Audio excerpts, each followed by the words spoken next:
director. He needs no introduction. He's known for so many films: Love Story, Betaab, Arjun, Dacait, Anjaam, Arjun Pandit, and Jo Bole So Nihaal. And he began his career as an assistant to Raj Kapoor.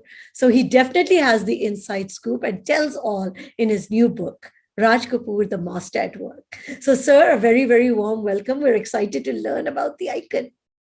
Thank you for having me. So, sir, tell us what makes Raj Kapoor and his films even survive till this day, and we talk about. I think his cinema is describes the word cinema in the true sense of it. The way he narrated his stories, the simplicity in his stories. He carried very simple stories, and he had a great leaning towards having social content somehow or the other. So I think down the road, that content still holds.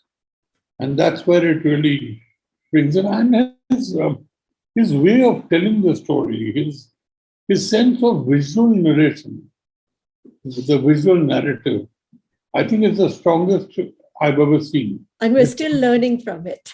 Yeah, absolutely. Now, let's do a little rapid fire that will help us learn a little bit about you and about him. So, your favorite Raj Kapoor film where he has the lead role, the actor? You mean as a filmmaker or as the actor? As an actor. As an actor, Avara. Your favorite one as a director, as a filmmaker? Raj Kapoor as a filmmaker? Yes. Prem Road. So tell us one thing that we don't know about Raj Kapoor. If you read my book, The Master at Work, Raj Kapoor's Master at Work, there's lots of things in that which you know, which you don't know about probably. You know, it's different things. You know about Raj Kapoor's way of working, his technique of work, his eccentricities, his love for food. And so what was his favorite dish, sir? You have to tell us now. You gave us the teaser. He would eat anything at all. I've even seen him take a piece of bread and put some butter into it in the pav, put a jalebi in between, like a sandwich, and dip it into tomato ketchup and eat it. Wow. So, you know, he would eat anything. He would experiment in any way. Now, the era of larger-than-life films, are they making a comeback or are they over? No, they were always there. And larger-than-life is what cinema will finally be about, because now with so many different viewing platforms, you know, you could have cinema, you could have the mobile, you could be on an OTT. So, but larger-than-life films will stay. And I think we've seen it in the past, and we're seeing it now also. So that's there. I think the charm of cinema, you know, having larger than life stuff, is part of that charm. I think Raj Kapoor started it all with Avara, which was huge, you know. And like he said, it was so big because a poor man, when he dreamed, he would dream big. Even when we dream, we want to dream big. We all dream big. Yeah. So I think that's summed up what he. Now, one film that you think that he made that can be substantially improved. Can be substantially improved. Can be made better. I'm a firm believer that whatever the masters have made cannot be improved, and neither should we even attempt to improve them. Oh, that kills my next question, because I was going to ask you which film should we remake and who would you want? You should not. Any films of masters, whether it is Raj Kapoor or Bimal Roy or K. Asif or Mehboob Saab or Goldie Saab from the older lot. If you talk about contemporaries, we talk about films of like Sholay, you know, or Subhash Ghai's films. You know, or even the more recent. You talk about Surat Barjatia. Yes. The films cannot be remade because what they made, you know, is something that we can't do again. No, but there is a lot of people would love to see kind of like the new avatar of it. Anyone that you would like to see in a new avatar also? Exactly. You talk about it as a classic. if I were to make it again, I don't think I'd be able to come up to that standard. If you told me make Awara again, or make Mughal Azam again, or make Bandini again, Not possible, or huh? make Johnny Maranam again, or make Amar Akbar Anthony, would not be possible. Yeah. These are all the work of the masters, which, of course, there's one story which has been made 27 times into a film, and I'm one of them who made that film. That's William Shakespeare's Taming of the Shrew. But that always happens, right? The classics keep getting adapted Yeah, to but generations. it's the classic. No, it's the basic thread of Taming of the Shrew. It's not Taming of the Shrew being made as it is. Mehboob Saab did that in Aan. All right. Then there was films of Ali Bhai. I think Manchali with Sanjeev Kumar had was Taming of the Shrew. Then there were two films with Shashi Uncle, with Shashi Kapoor, which were Taming of the Shrew. There was Betaab, which was Taming of the Shrew. So Jungli was Taming of the Shrew. So it was the basic concept. That's all, which is picked up and then made into a new film. It's just and I think today's time I would love to do, a version, a story, a love story, keeping the small Taming of the Shrew in the background. And of course, but I'd like to do the love story the way it was. Great music is what I mean. It's like fantabulous. Not only great music, fantabulous music. So tell us, you also mentioned this that in his movies, he used to bring out a social aspect. So talk a little bit about that, especially the role of women and his thoughts on that, because If you ask me, I think he was one of the early crusaders for women. You know, he respected women a lot, and he felt that they've always got a wrong deal. So his women characters were very well defined in his films, whereas mainly our films never had a woman defined very well. Very few films are there where they were defined or they had something to do. So Raj Kapoor, I think he believed in romance. Romance was something which he brought in. I mean, when he made a film like Jisdeshman Ganga Behti Hai, which was a Dacait film, but for him it was a romantic film. All right, it was his romance with Padmini Ji in that, and he had Pransa playing Raka, the main villain. But he had Pransa singing a song also. He had, so that was the kind of entertainment he believed in.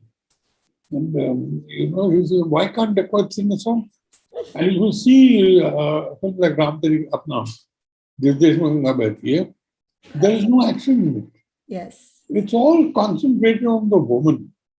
Sangam was a great example of the woman being the centrifugal force in the film, and how she's torn between these two worlds. And what I liked about that was that he never preached that the woman was wrong. I think somebody would normally say the woman was wrong with one of the two characters.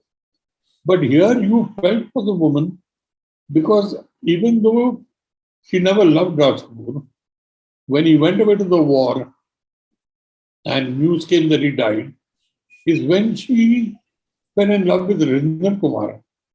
And then Raj Kapoor came back. And so it was the story. It was No, the but they woman. also dealt with a lot of complex issues in a very beautiful way, So Yeah, and look, Prem Rog was one of those films again where he dealt with this widow remarriage kind of thing. And it was a very complex film to make, but he did it. Bobby also, Bobby did not have a problem of the parents objecting to the marriage because of religion. Normally I feel that somebody making Bobby, Christian granddaughter, Hindu father would have some kind of religion. No, Bobby had nothing to do with religion. It was not even I would love to see that remade too. it was not even the class, because Premnath was as rich as Pransav was. It was just the upbringing that which made a difference for the characters. No, very, very interesting. So, because he was, as you said, such a great storyteller, and you have also been such a great storyteller, tell us what makes a great story. Because today, we are trying and everybody's trying with 1 minute and whatever to tell a story. I wish I knew what is a great story. I really wish I knew. There's something nobody knows what's a great story. And then the other difficult thing is when you read a story and when you want to translate it on screen, that requires a lot of guts to do it the right way, which happens or doesn't happen. But I wish I knew what's the right story. Yeah, no, because we are all loving to learn what lessons also that we can learn from Raj Kapoor. What would you say those are the 2, 3 big things that you'd like people to know? Is I'd like them to know how he got his inspiration for making films. And it was not just limited to making films. Even the inspiration for the banner of RK, the famous banner of RK, which was from a still of Barsat, where he's holding uh, Nargis ji with that violin. But again, that pose which he came was inspired by a painting. Okay. Right? So that's all there. It's see, inspiration is something we all live with. Inspiration is something which goes down the line. So it's the inspiration. More importantly, how do you interpret that inspiration? I think that's important. You also got to learn from Raj Kapoor how he felt music played a big hand in films. And how he actually. I mean, films without music are just not, Yeah, but he uses music very, very well. well. Yeah. And it was one thing which I think the greatest lesson which he learned which he taught me at least, was always believe in what your heart says. Okay. If your heart says something is right, it's right. Don't go against what your heart says, which I think is very important. So as you've been in this industry for such a long time, and now you're seeing the emergence of OTT and everything. So do you see a big shift in the way that movies, dramas, everything is being made today? I'm waiting to see that shift. It's not happening. Here people are treating the OTT as though it's okay. If I don't get into a film, I get into the OTT. It's not that. I feel these are different formats. You've got to decide: are you making a film for the screen, or are you making a film for the OTT, or are you making a film just for the television screen, or is it going to come onto the mobile also? So that's where the difference is going to be. In fact, I was in Cannes 3 years back, and I'd seen a demonstration of vertical projection. We have horizontal. Oh, yeah. Of course, we're so used to that. Yeah. But this was vertical, which was being looked at basically for films which do their work only for release on the mobile. Okay. And a lot of work is going on. So, these innovations will keep coming. And we've got to decide what we're going to do. And what's next for you? What is the next big thing that you're working on? Nothing at the moment.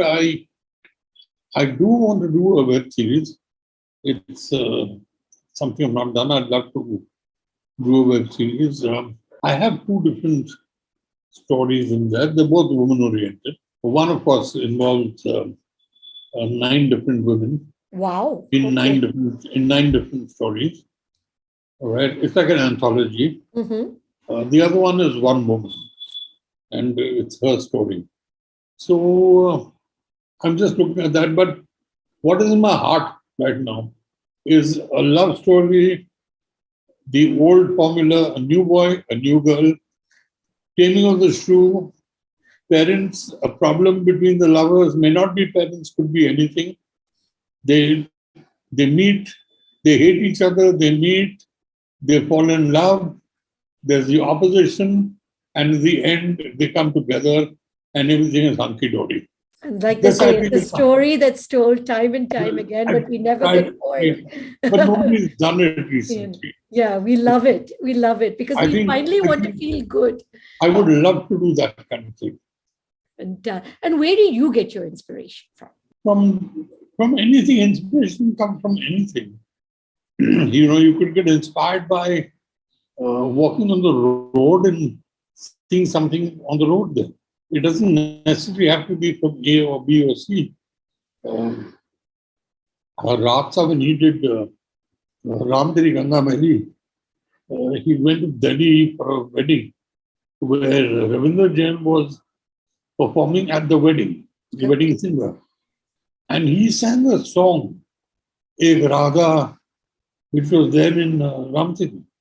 When he heard the song, he went up to Ravindra Jain and said, "This is 1,000 rupees. This is for the story of my next film. Oh, I'm wow. making it on this song." So it evolved from that song. So that's, the inspiration can come from anywhere. Now, any closing thoughts as we end for today? Anything else that you'd like for us to know about Raj Kapoor? I would really hope people would see his films like I put this reaction, not because I want to sell my book, but a lot of people who've read the book have said we revisited Raj Kapoor films, after the book, because now we're seeing the films in a different light. Well, now you're seeing how the inspiration came, what he did, why he shot in a particular manner. That's, I think, the greatest thing. In fact, I hope this turns into an OTT, the whole book. Right. It turns That'll be into amazing. And tell us that one film that we should all watch as we close for today. of Raj Kapoor's. Yes. Uh, And yours also. Your favorite, your own film. my own film, my favorite film is Dacait. Okay. It's my favorite film. Raj Kapoor does a whole lot of films which I would know. No, one that we all need to watch. It's a Prem Road. So thank you. Prem Road. So that's the one I'm going to be watching tonight. Right. So thank you very much. Thanks. Thank you.